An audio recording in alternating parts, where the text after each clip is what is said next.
todo lo que hacemos en esta vida es porque nos genera una emoción. Si hacemos que nuestros hijos no sufran nunca, les estamos haciendo un flaquísimo favor. De aquí aparecen los niños de cristal. No, es que mi hijo no lee. Ponte tú a leer.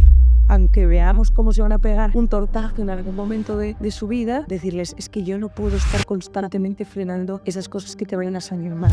En vez de decirle, no es que te vas a caer, dile, cógete fuerte para que no te caigas.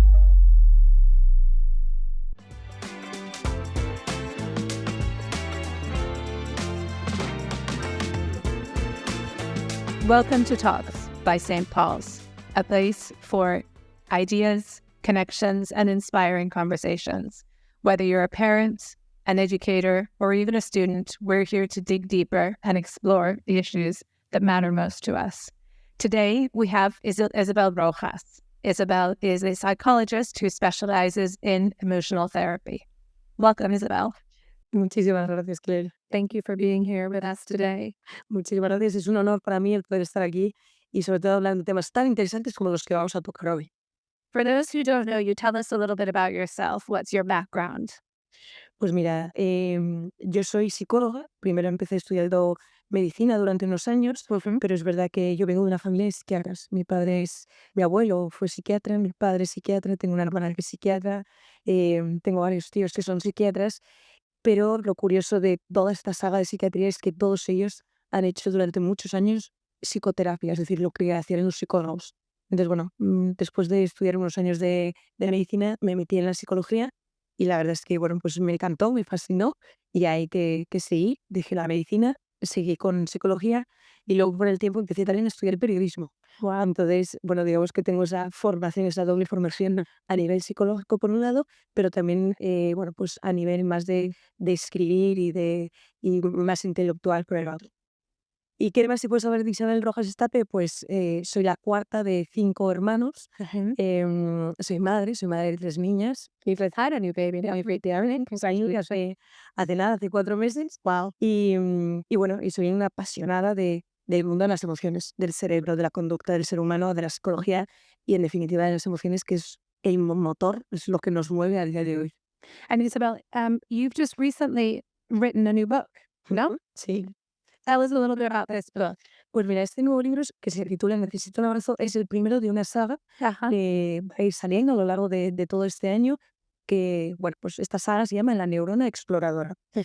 La protagonista, que se llama Cristina, tiene en su cerebro a una neurona que se llama el neurita, que es como su mejor amiga, con la que va a ir hablando y va a ir descubriendo distintas emociones a lo largo de los distintos libros. Este primer libro, Necesito un abrazo, es sobre la tristeza. Luego habrá un segundo, que es sobre la alegría, que se titula Me va a ir el corazón. Luego habrá un tercero, que voy a hablar mucho sobre las rabietas. Qué gran tema las rabietas para los padres, profesores, educadores. Y bueno, finalmente terminaré con el miedo, esa emoción que nos paraliza, que muchas veces hace que a los seres humanos nos cueste muchísimo enfrentarnos a lo que nos pasa. Entonces, bueno, digamos que este es el primero, pero la idea es que los niños, a través de estos cuentos, vayan adquiriendo formación emocional con las distintas aventuras que le va pasando a Neurita y a la niña que se llama Cristina. So the book is for children, but obviously directed for parents to be able to share with their Efectivamente. Bueno, tiene un poco de truco porque yo les digo que este libro engaña. Es un formato infantil, es un cuento. but there's a lot of information and it's complicated as well. Yeah. Es un cuento en el que intento explicarle a los niños conceptos complicados, como son el Ajá. cortisol, la grasa prefrontal, la oxitocina, incluso qué nos pasa a nivel cerebral cuando estamos mal. Pero luego tiene toda una parte al final del cuento que es estas explicaciones para los padres. Entonces, bueno, digamos que a mí cuando a veces me preguntan, ¿y este libro para qué edades es? Pues yo digo, desde los 3 hasta los 90 años, porque realmente a los niños les sirve para entenderse, entender qué les ocurre, entender de emociones, pero a los padres también. Y de hecho, yo ahí lo digo que este libro sirve mucho para ese perfil del padre que viene de trabajar muy cansado, muy tarde y sin tiempo, que coja este libro. Es decir, aquí tienes un libro perfecto, y yo siempre lo digo, en el que es una historia bonita, es una historia buena, no te tienes ni que inventar la historia, es decir, hay un punto en el que ni tienes que ser creativo, es una historia bonita que ayuda al niño, le enseñas al niño, pero también aprendes tú como padre. Right. Entonces terminas incluso generando pues esos 15, 20 minutos de conexión con tu hijo en el que incluso tú como padre puedes aprender. Entonces ahí es un libro un poco tricky porque no solamente, insisto, es para niños, sino también es para padres. Now, Isabel, I've been looking as well at some of your presence online, and clearly you talk a lot about emotions. From your perspective, for us as parents and educators, why is it so important for us to understand emotions and what role they play? Pues mira, las emociones, lo decía antes, son el motor de la vida. Es decir, todo lo que hacemos en esta vida es porque nos genera una emoción. Entonces, porque nos genera una emoción o porque hemos tenido una emoción. Entonces, tenemos que ser conocedores de qué sentimos y qué llevamos dentro. De hecho, nos hemos pasado media vida educando la conducta. Pórtate bien, come bien, no pongas los codos, ponte recto, sé educado, habla, saluda, etcétera, etcétera. Pero no hemos tenido esa educación emocional. Y por eso abogo porque porque empecemos un poco a indagar en este tema que es tan importante, porque al final el ser humano nosotros somos cabeza y corazón, somos un compendio de las dos cosas. Y de este cabeza y corazón, nuestro cuerpo, nuestra conducta es la que pues empieza a desarrollarse. Entonces, creo que estamos en un momento clave de la historia, en un momento clave de nuestra vida en el que tenemos que darle importancia a las emociones, porque realmente vivimos en un mundo en el que nos ocurren cientos de miles de cosas que vamos un poco sobreviviendo, pero sin detectar que estamos sintiendo o que está ocurriendo en nuestro interior. And what do you think parents tend to do naturally? I'm thinking because your book obviously talks about sadness. No, you talk about tristeza. It's the first emotion that you talk about in your book. I think that as parents and as educators, as soon as we see a child who's suffering, who's upset, our immediate natural response is to try and stop it, no, to protect them. What do you think? O sea, la protección es una conducta casi innata en los seres Exactly. vivos, o casi todos los seres vivos, pero ya en los seres humanos, imagínate, de hecho, yo ahora veo a mi hija que tiene 4 meses y es que sale toda la protección y sale un deseo, pues eso, innato de que ese bebé no sufra. Sin embargo, tenemos que también los padres tener mucho cuidado, porque si hacemos que nuestros hijos no sufran nunca, les estamos haciendo un flaquísimo favor.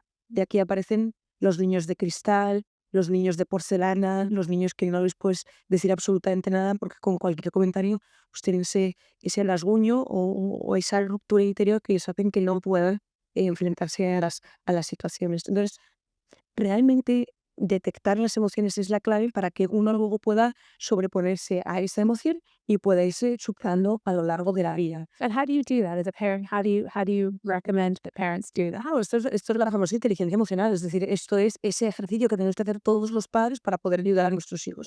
¿Y cuál es ese ejercicio? Lo primero de todo es que tenemos que saber que los padres educamos con el ejemplo. A mí cuando un padre me dice, no, es que mi hijo no lee, yo le digo, ponte tú a leer. En el momento que tú como padre lees, Yeah. tu hijo va a ver que eso que tú haces es bueno y él lo va a hacer. Nosotros podemos repetir a los niños, lee, lee, lee, lee, lee, lee, que si no nos ve hacerlo, no lo va a hacer. Y esto tiene que ser conscientes. Con la lectura, con el deporte, pero también con las emociones. And so what does that look like then with emotions? Pues mira, lo primero de todo es que yo animaría mucho a los padres a que lo primero es que se conociesen. Es decir, que sepan cómo soy yo. Yo soy más sensible, yo soy más obsesivo, soy más perfeccionista, soy más rígido. Es decir, el autoconocimiento es la clave para que podamos enfrentarnos a lo que nos pasa. Si yo sé cómo soy, si yo sé que a mí mis padres no me han dado un abrazo, que en mi casa no se habla de emociones, si yo sé que he vivido en un ambiente de mucha rigidez, entonces es muy fácil que yo vaya a repetir el patrón. Es decir, que yo con mis hijos pues no les vaya a dar besos, no vaya a ser expresivo, o les vaya a hacer que sean pues muy rígidos. Entonces, saber de dónde vengo, saber cuál es mi historia familiar, saber cómo han sido mis padres, no por hincharnos la boca. Yo creo que muchos familiares creen que no, es que como mis padres nunca me enseñaron a tal, pues yo no puedo cambiar. Eso es un error. Es decir, todas las personas podemos mejorar si realmente nos lo proponemos. Entonces, lo primero de todo, insisto, es conocerse, saber de dónde vengo, cuál ha sido mi estructura familiar, cómo me han tratado y cómo me han querido. It's very difficult that because our natural response is to do as we were raised and to kind of repeat those behaviors. Efectivamente. Y a no ser que hayamos vivido algunas situaciones familiares muy duras o de gran carga emocional negativo, nos cuesta mucho darnos cuenta que lo que hemos vivido pues es mejorable. Y ya siempre digo, no es malo lo que has vivido, pero quizá podemos cambiar o podemos mejorar en algún aspecto. Y en temas de emociones, de inteligencia emocional, es uno de los puntos que yo he visto que mejor o que más podemos cambiar realmente. Entonces, insisto, el autoconocimiento de un padre, de una madre, de un educador, de un profesor, es fundamental. Y en ese autoconocimiento también hay que detectar cuál es mi herida. Es decir, ¿qué herida he tenido yo? Herida de no soy importante, herida de abandono. eh, es decir, ¿qué cosa tengo yo interiormente que me sale como resorte en mis momentos malos? El momento que el padre detecta esa herida suya propia, va a poder educar y va a poder poner cierta protección entre su hijo y él para no proyectar esa herida en su hijo. Yo, de hecho, tengo un padre, un paciente en la consulta que está obsesionado porque su hijo no le coger el equipo de fútbol. Y entonces me dice, si no le va a coger el equipo de fútbol y qué mal y pobrecito y qué va a ser de su vida y qué para... Y claro, la tercera vez que me dijo del equipo de fútbol le dije, ¿cuándo no te cogieron a ti en un equipo de fútbol? Wow. Y él me dijo, es que efectivamente yo nunca fui seleccionado para mi equipo de fútbol y me da rabia porque si a mí me hubiesen seleccionado y hubiese tenido otros amigos y hubiese ido a otra universidad, hubiese estudiado otra carrera. Y yo me di perfectamente cuenta que se estaba proyectando su miedo, esa herida, en su hijo. Entonces, insisto que el primer paso de la inteligencia emocional es conocernos y saber cuál es nuestra herida. El segundo paso es que nosotros nos familiaricemos con las emociones, que no tengamos vergüenza de hablar y decir, pues hoy estoy triste, hoy estoy frustrado, hoy me ha salido esto mal, porque los padres tendemos a sobreproteger un poco a los hijos sin expresar nuestras emociones.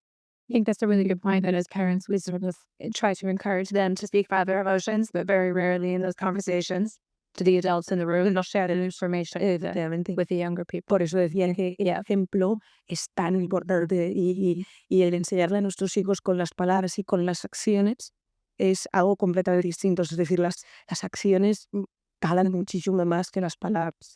Entonces, ahí el expresar a nuestros hijos, estoy triste, hoy no me ha salido bien el día, estoy frustrado porque esto no me ha salido como yo quería, y decírselo, porque entonces los hijos se van a dar cuenta que se puede hablar con naturalidad y con normalidad de las emociones. Y luego lo tercero es ayudar a nuestros hijos a detectar sus propias emociones. Y para eso nacen estos cuentos, es decir, el que el propio padre sepa que el niño cuando deja de comer, cuando deja de hacer esa actividad que le gusta, cuando de repente ya no va con los amigos, que le está pasando algo. Es decir, enseñarle al padre a detectar las emociones en el hijo por las conductas que ese hijo va teniendo, para que a lo largo del tiempo el hijo ya le diga, papá, hoy estoy triste y por eso solo he comido estos espaguetis que me gustan porque mi amigo ha dejado de hablar. Y está ahí, eso sería perfecto, pero hay en ese autoconocimiento la gestión propia y luego la gestión del entorno es muchísimo más fácil. If we go back a little bit to what you were saying about overprotection, so the relationship between overprotection and emotional education, tell us a little bit more about that. Pues mira, este es un punto importantísimo. Nosotros venimos de una sociedad que ha, digamos, desprotegido durante muchísimos años mis padres, o digamos, pues la generación de los años 70 80 eran generaciones que no han hablado y no han vivido nunca el tema de las emociones. Todo el tema de, bueno, pues la posguerra, nunca hay muro de Berlín. Es decir, la historia ha ido hablando por nosotros y ha hecho que por la general no se hable de emociones. ¿Qué ocurre? Que a día de hoy nos estamos yendo al efecto opuesto. Es decir, está absorbitando absolutamente todo nuestros hijos. Exactly. Y esto, insisto, es hacerles un flaquísimo favor, porque el niño luego le va a costar mucho enfrentarse a la vida real. Es decir, le va a costar mucho enfrentarse a que un chico le diga que no, a que el jefe le diga que está mal o a que no le cogen en un trabajo. Entonces, por eso ahí yo siempre digo que los padres tenemos que tener mucho cuidado en sobreproteger. ¿Cómo podemos tener cuidado? Lo primero de todo es que tenemos que animar a nuestros hijos que sean valientes, que prueben cosas distintas, que salgan de esa zona de confort. Si estamos constantemente, esto no lo hagas, esto tal, no hables con desconocidos, no te vayas a este sitio, es muy difícil que luego el niño por sí solo pues pueda realmente llegar a hacer las cosas. Entonces, para mí la valentía es un punto muy importante que tenemos que un poco potenciar. Y luego, otra cosa que para mí es clave a la hora de la sobreprotección es que tenemos que aceptar que nuestros hijos se van a equivocar. Right. Y este es un punto que, por lo menos a las madres, nos cuesta mucho, porque tendemos a pensar que si se equivocan, pues van a sufrir y que soy mala madre. Para nada. Nuestros hijos se tienen que equivocar. Y entonces, bueno, pues ahí, aunque veamos cómo se van a pegar un tortazo en algún momento de su vida, el decirles, es que yo no puedo estar constantemente frenando esas cosas que te vayan a salir mal. Right. Y insisto, desde muy pequeños. Yo el otro día estaba en el parque con una de mis hijas y de repente un niño tendría unos 8 años o así, y empezó a gritar más. Wow. Y entonces la madre fue al corrito del bebé y empezó estas bolsas que tenemos las madres gigantes con un montón de cosas. La madre empezó a sacar que si toallitas, pañuelos, Kleenex, y yo pensando, por favor, Dios mío, que es que el agua, el agua, el agua. Y ahí nos salía, también el niño empezaba a llorar, mamá, guau, guau. Total, que en un momento dado la madre se acerca a donde estábamos un grupo de madres y dice, por favor, me miréis un momento el niño que voy a comprar una botella de agua.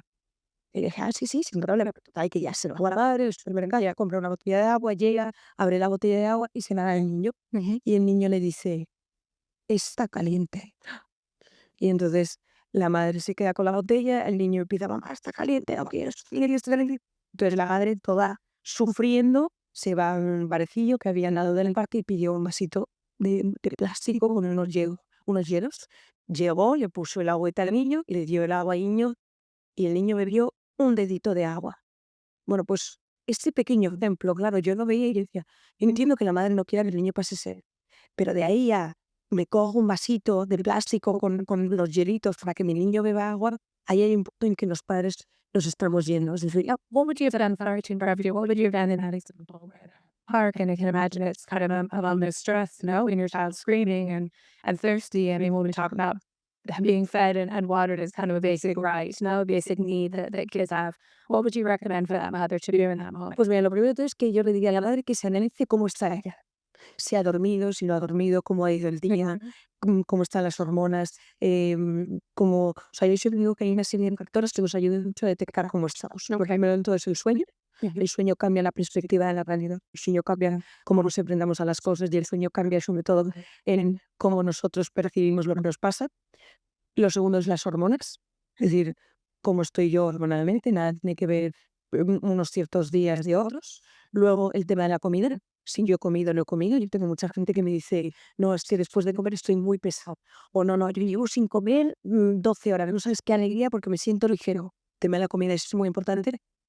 El cuarto punto es cómo me afecta en, digamos, la medicación o fármacos que yo me tomo, sea vitamínicos o no. Es decir, pues si yo estoy, imagínate, yo he dormido poco y además no he comido y me he tomado un analgésico porque me duele no sé qué, tengo que saber que voy a estar más torpe y más lento de cabeza y me va a costar más. Entonces, un poco el tema de la medicación es importantísimo.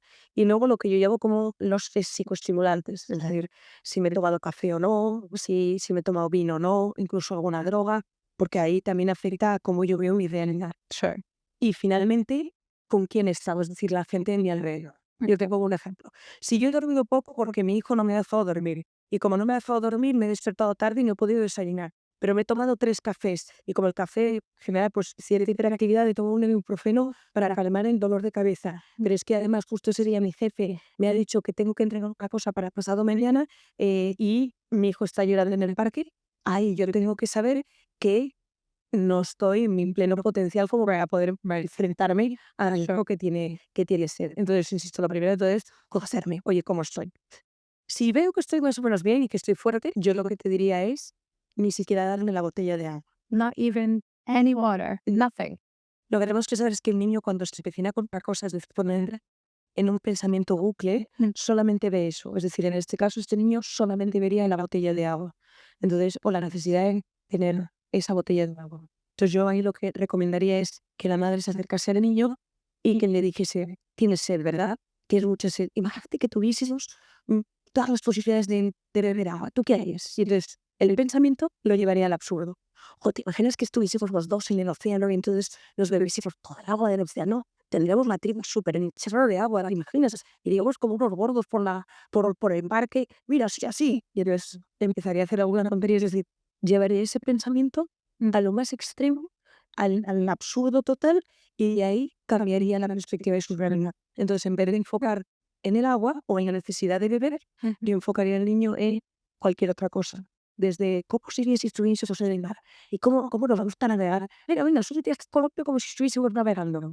Entonces, a partir de ahí, el sistema reticular activador ascendente, es decir, la parte del cerebro que se encarga de la ansiedad, la redirigiríamos a otro aspecto.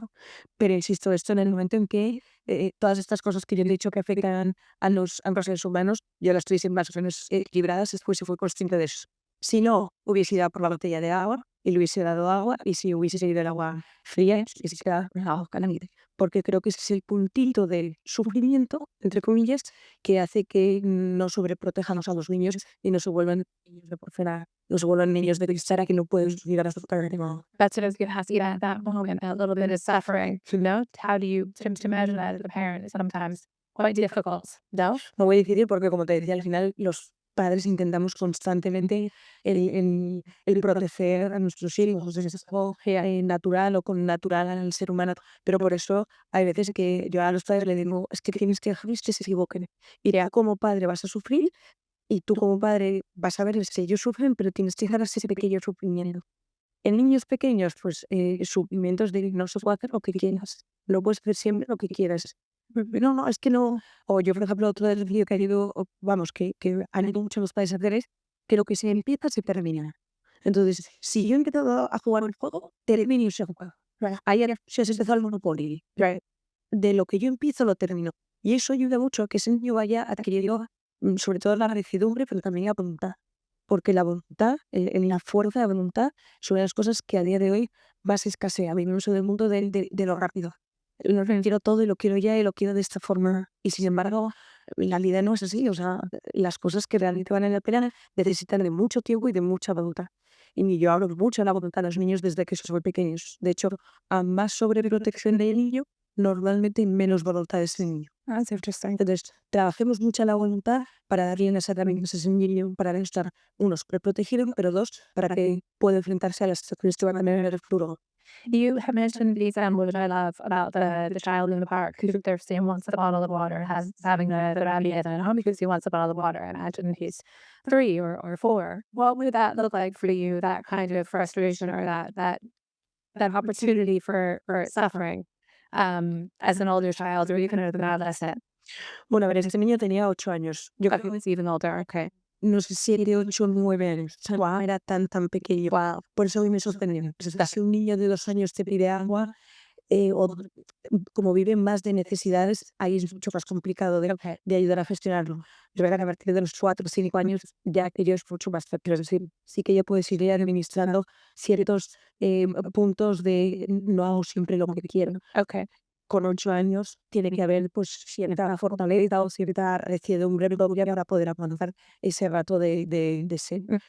Pero te digo que puede ser la botella de agua, como puede ser un niño que tenga 15 años y que diga, no, es que quiero ver esta serie, o no, es que no me apetece hacer este deporte, o es decir, creo que hay un punto en el que a los niños tenemos que animarles a hacer las cosas, sabiendo que uno no puede hacer siempre lo que quiere, porque la vida no es vivir de apetencias, uno vive de lo que me apetece, sino uno tiene que aprender a hacer cosas que debe hacer y en esas cosas que voy a hacer sacarle el gusto positivo y decir, estoy gozando aunque tenga que estar haciendo este deporte que me hace sufrir o que me hace estar cansado, que me hace... Entonces, por eso es tan importante empezar con el tema de la voluntad y de la no sobreprotección desde muy pequeños.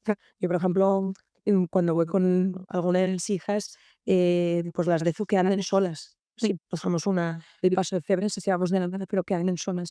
Y si se quiere coger a animales, pues fenomenal. Pero que hay un punto en el que los padres escójame para que no te caigas, si no te tropieces, no pises ahí, vayas de la otra forma. Cuando tú a un niño le das demasiada información, sobre todo bloqueante y negativa, al niño en un momento dado que ya no sabe qué hacer.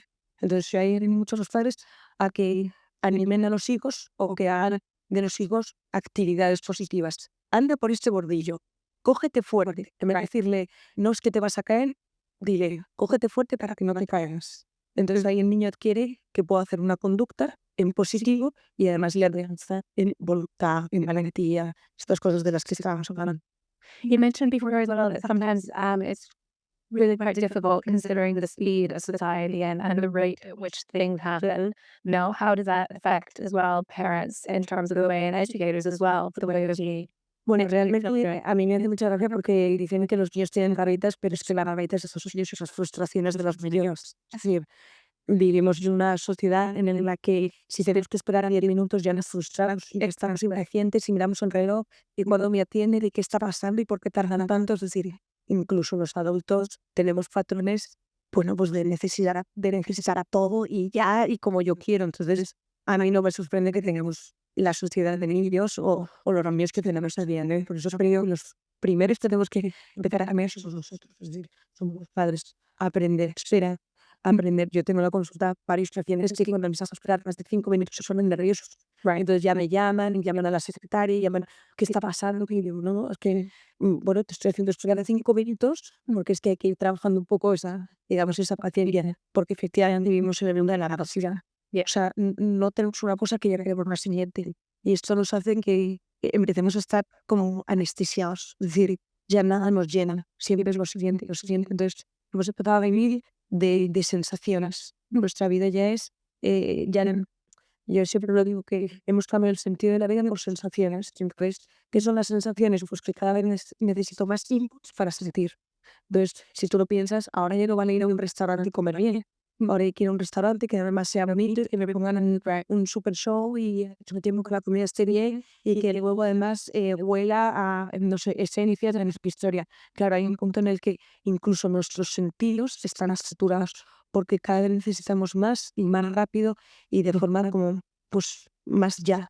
Y entonces el niño es un poco lo mismo, el niño, mamá, quiero todo y lo quiero ya. Entonces, insisto, para no sobreproteger a nuestros hijos y para que nuestros hijos puedan de una u otra forma aprender a disfrutar de lo que están viviendo, de lo que les está pasando, nosotros somos los primeros que tenemos que primar.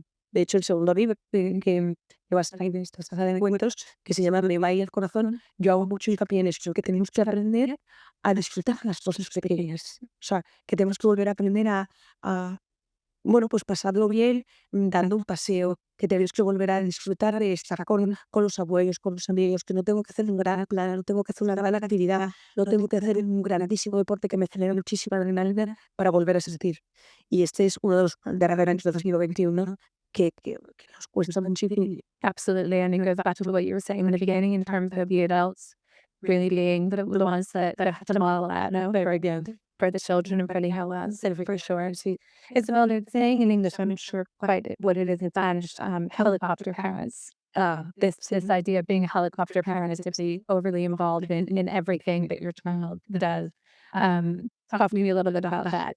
Claro, los helicópteros que en el ministerio no existen, los niños de sus padres que están siempre alrededor, como digo yo, orbitando alrededor de los hijos, o sea, y que es como que están, pero no quieren estar, pero al final están.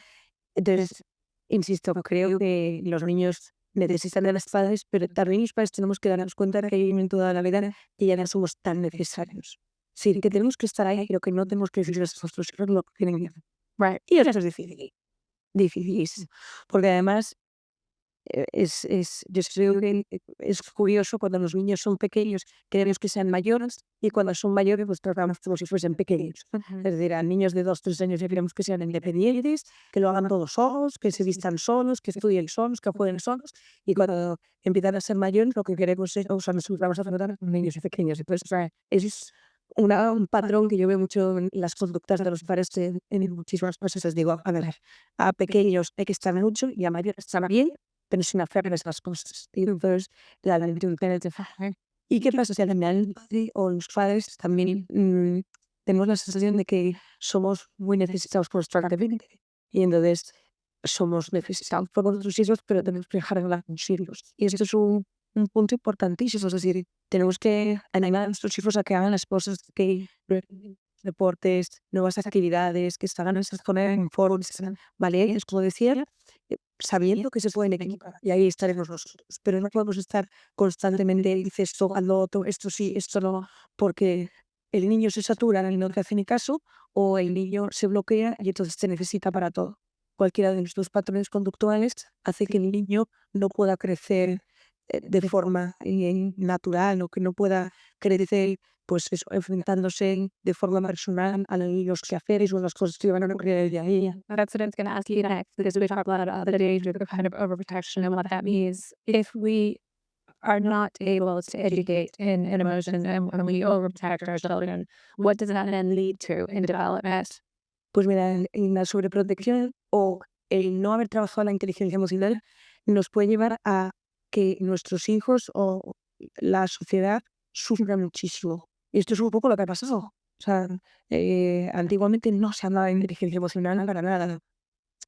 Digamos que yo soy un caso aparte porque vengo de una familia que pertenece al principio de muchos psiquiatras, muchas situaciones. Sé que no es lo normal, y sé que ojalá fuese lo normal y por eso escribo estos puntos para que se normalicen en el resto de la sociedad.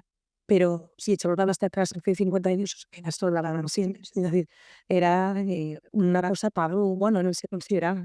Y de hecho, cuando un niño lloraba, era deja de llorar, pero qué tontería el llorar. O, bueno, pues sí, cuando no se hablaba de emociones. Y es lo que ha llevado a que se las sufriéramos a día de hoy, que vivimos pues como unos años de ansiedad enormes en los que sufrimos muchísimo con ataques de pánico constantemente y con unos sufrimientos pues que a mí me dan muchísima pena. Que estos patrones nos repitan, yo digo, tenemos que ir a más inteligencia emocional. De hecho, la inteligencia emocional es una de las inteligencias más importantes que hay. De las 11 inteligencias, la inteligencia auxiliar y la emocional son las dos inteligencias que elevan al resto de las inteligencias. Entonces, yo puedo ser muy inteligente en tener mucha inteligencia práctica, como para inteligencia matemática, que si yo no tengo inteligencia emocional y tengo que tener inteligencia auxiliar, se me va a tener la inteligencia matemática, simplemente. Entonces, la inteligencia emocional, insisto, eleva, como que sube, potencia el resto de las inteligencias. El padre de la inteligencia emocional, Daniel Goleman, ha escrito mucho sobre ello y hace hincapié en que si nosotros sabemos detectar las emociones propias y las ajenas, no te voy a decir que es la cara del éxito, pero más. Porque de hecho, la inteligencia emocional es saber detectar, comprender y gestionar mis emociones y las ajenas. Y a mí hay gente que me dice, uy, pues yo soy súper empática. Los demasiado empáticos no tienen inteligencia emocional. Es decir, uno se puede ir por defecto o por exceso en temas emocionales. So you can be Too much. intelligent emotionally. Bueno, más que dejar ser inteligente emocionalmente, puedes, o sea, la persona que empatiza demasiado no es inteligente emocionalmente. Porque sufre. Porque sufre, porque hace suyos los problemas del otro, Exactly. porque al final hay el man de emociones que tienen Right. que no sabe gestionarlo y que lo pasas en mal. Right. Al igual que no es nada inteligente emocionalmente, aquí que no expresa ninguna emoción y que va por la vida vanagloriándose de no, yo nunca lloro y yo las emociones me dan igual. Cuidado. Una vez más, en el punto intermedio está la virtud. Es decir, saber detectar que alguien está triste, pensar qué puedo hacer para que no esté triste y al mismo tiempo cambiar mi forma de estar, de hablar, de comportarme con esa persona que está triste. Sin hacer la tristeza algo mío y sí pasar de la tristeza, sin dejarlo como una rastre. Por eso es tan importante la inteligencia emocional, porque si yo detecto mis propias sesiones o las emociones que me traen, yo puedo aprender a lidiar en una situación de forma completamente distinta. Si yo no tengo inteligencia emocional, voy a sobrevivir y voy a hacer lo que buenamente pueda. Sin embargo, si detecto las sesiones, entonces voy a comprender para luego de ese comprender poder gestionar y superarme. De hecho, nosotros también pudiendo hablamos mucho de comprender y sanar. En el momento que tú comprendes lo que está pasando, es como que dices, claro, right. O sea, el otro día justo me pasó que pues una amiga mía me preguntó, oye, fulanita de tal, qué mal está, no me has saludado, qué antipática está últimamente, es que no sé si me he dicho algo, ¿no te puedes creer? Y le dije, es que tiene su padre en el hospital. Y me dijo, vale. Entonces, en el momento en que ella me comprendió, cambió completamente su situación en la realidad, su forma de verla y por tanto su forma de tratar. Entonces, por eso es tan importante que comprendamos, porque en el momento que comprendemos, porque hemos detectado y porque sabemos, en el momento que comprendemos, entonces yo ya puedo gestionar o superarme. Es decir, pues aceptar esa emoción negativa, aceptar que me haya puesto una mala cara, o aceptar que esté triste y por tanto como eso repercute perfectamente. The role of emotional education in schools. How important is that from your perspective? Importantísimo. O sea, yo he hecho ya desde hace muchos años abogo porque haya alguna asignatura, igual que se tienen las asignaturas de historia y de geografía, que ya una asignatura desde pues, yo creo que desde 5 o 6 años, pero de inteligencia emocional. Porque ayudaría mucho a los niños a tratar y hablar de esas cosas de forma mucho más natural. Y creo que eso mejoraría y ayudaría enormemente a los temas del bullying en las primeras edades y luego a lo largo de la vida temas de autoestima, el tema del físico entre las niñas y los niños, o la seguridad, yo también en los niños, porque no olvidemos que al final las sensaciones son las bases de nuestras conductas. Entonces, esa inseguridad que yo puedo padecer porque no me siento tan guapo, porque no juego tan bien al fútbol o porque no me han escogido para ser el que haga la representación, tiene de base una emoción. Si sabemos detectar esa emoción, luego lo que nos vaya pasando nos va a ayudar mucho a no hacer de eso gran problema. So by reading children's behavior, it gives them an indication in terms of their emotional. Totalmente, sí. Y eso se puede adquirir desde que son muy pequeños. Lo podemos enseñar a los niños, los profesores educados lo pueden enseñar a los niños desde que son muy pequeños, pero también incluso ayuda mucho a los padres que el niño se conozca, ya que nosotros podamos ayudar a ser mejor de ese niño por cómo es. Por eso, aquí como Colegio San Paul, yo os animo a que tengáis ya una sociedad de usos de inteligencia emocional desde desde los 5 o 6 años. Well, we have tonight a subject video on it, and it's very interesting to learn how to speak their emotions and using that learning in terms of problem solution. Es buenísimo. Pero mantenerlo entonces hasta bachillerato. Exactly. Porque sobre todo en el momento ahí en la adolescencia en el que el niño se encuentra en una revolución interior, 12, 13, 14 años, y que solo habla de las emociones cuando ya les están desbordando. Bueno, pues creo que es un momento muy importante para que el niño pueda ir adquiriendo el poder hablar de acciones, saber cómo se sienten, y para eso es de empezar desde tempranas edades. Interesting, really interesting. One last question to you is, obviously, as you're a school and relentless theory, lifelong learning. Share with us something that you have learned recently. Pues mira, me encanta aprender. Leo y estudio mucho todos los días, pero una de las cosas que he aprendido últimamente es que el ser humano tenemos una capacidad de aprender enorme, es decir, de resiliencia. Hablo de esto de la resiliencia que se llama Holistic. Hablo de la capacidad que tenemos todos los seres humanos para podernos amoldar aquello que queramos. Entonces, yo me he dado cuenta que si nos proponemos algo y luchamos por eso, es muy difícil que no saldrá exactamente como queremos, pero sí sigue saliendo de una u otra forma. Yo te diría que digo, nos tenemos que proponer un proyecto, una meta y luchar por esa meta, porque es lo que va a dar mucho sentido a nuestra vida y lo que nos va a ayudar a que pues podamos ir en nuestro día a día trabajando, estando haciendo con el resto y sobre todo que llegaremos a la meta en la que nosotros estaremos satisfechos. Ese es un lado, y por otro lado, como si es madre de una tercera hija, te diré que también he aprendido que uno puede saber mucho en la teoría, pero que la práctica sí que me sorprende.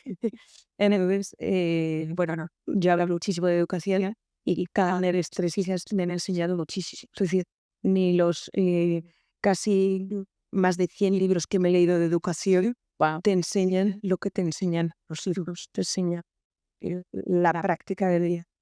Así que animo a todos los padres, a todos los educadores a que no los esperen y a que en cada circunstancia, en cada momento que están viviendo, saquen al lado positivo de ello. Wonderful. Thank you so much. Muchísimas gracias, Claire. Thank you to all of you who have listened to us here today. We look forward to seeing you again on Talks by St. Paul. Let's keep the conversation going.